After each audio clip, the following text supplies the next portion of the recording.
Anyway, Stephanie's, obviously this sort of ends with EFIH, and Stephanie was involved representing the second lane trustee on the EFIH side.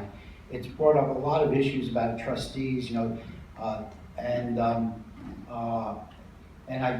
will probably continue for a little bit longer to bring up issues on trustees. Anyway, Stephanie, not only do we have a good timing that the Energy Futures case seems to be coming to a head with settlements at this point, even though with regulatory approvals and such, it will go on for another 6 months probably on the best case analysis. Stephanie just put it. Stephanie's book on Indenture Trustees is out there, and I was asked to do a review of it. And since I got to say, I was asked to give this review at 7:30 in the morning when I thought no one would be here. But if you give me a second, I'd like to read it. Since I plucked her from the ignominy of a general bankruptcy practice over a decade ago, Stephanie Wickouski has become one of the few and leading thoughtful counsel for indenture trustees in bond defaults and bankruptcies. She has now produced a volume reflecting that experience and practical wisdom entitled Indenture Trustees, Bankruptcy Powers and Duties.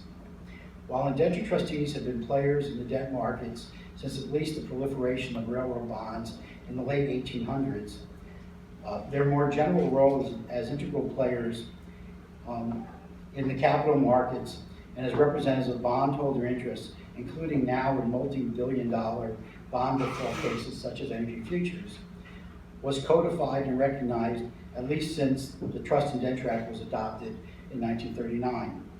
Yet in that 75 plus years, there have been relatively few cases interpreting the TIA and the role of trustees pre and post default. There has been even less scholarship and certainly less usable practical scholarship. This is the tension part, Stephanie, about what I say. A few of us have tried to, in a sporadic and limited way, but Stephanie has succeeded in producing a sophisticated, comprehensive, and usable volume for everyone from bankruptcy practitioners to trust account officers. She has incorporated scholarship and practice in a question and answer format.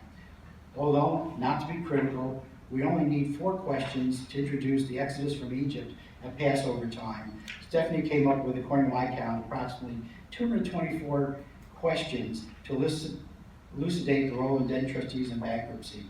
Her answers are cogent, practical, and generally on point, except for the one horribly mangled answer she intentionally included in the middle of her book to see if the readers were paying attention. My only major criticism is she has continuously, sheepishly avoided the question I've raised with her and others for years.